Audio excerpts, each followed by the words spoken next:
या फिर कहीं रुपया पैसा अटक गया हो, नहीं निकल रहा हो,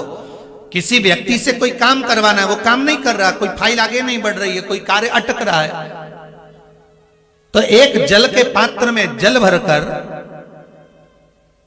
5 बेलपत्री शिव जी को समर्पित कर कुंदकेश्वर महादेव का नाम लेकर एक सफेद पुष्प बेलपत्री के ऊपर जो शिव जी को चढ़ाई है उस पर समर्पित कर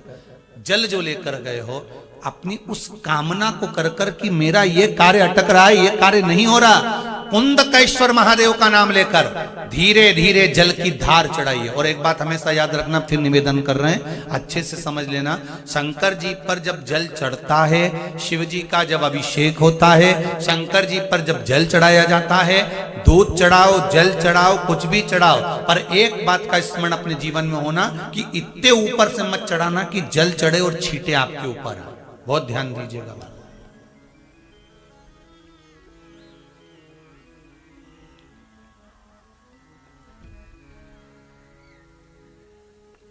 यहां तक वर्णन करा गया है कि शंकर जी का जल चढ़ा हुआ जहां से बहकर जाता है ना, उसको लांगा तक नहीं जाता।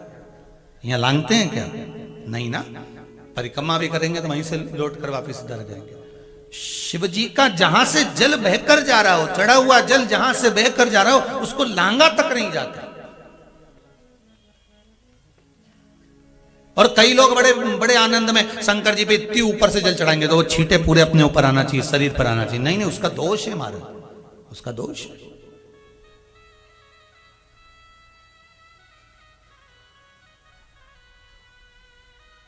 शिव जी को अगर आप जल चढ़ा रहे हो, जैसे आप भगवान को अगर जल चढ़ाओ, दूध चढ़ाओ, तो मान लो अगर जैसे एक सरल भाषा में समझ लो और अच्छे से, कि जैसे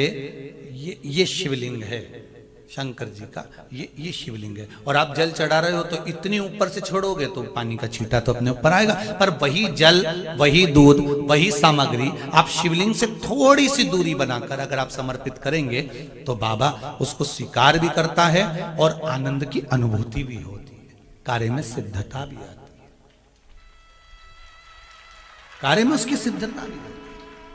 अब तुम तो ऊपर से छोड़ रहे हो जिससे वो पानी तुम्हारे ऊपर ही आए, तो वो एक अलग प्रसंग है, वो एक अलग विषय। बहुत ध्यान देना महाराज, भगवान को कभी भी कोई भी सामग्री, जैसे भगवान के मंदिर में अगर फूल चढ़ाने जा रहे हो, भगवान के मंदिर में अगर पुष्प समर्पित करने जा रहे हो, तो फूल का मुख अपनी ओर नहीं होना चाहिए,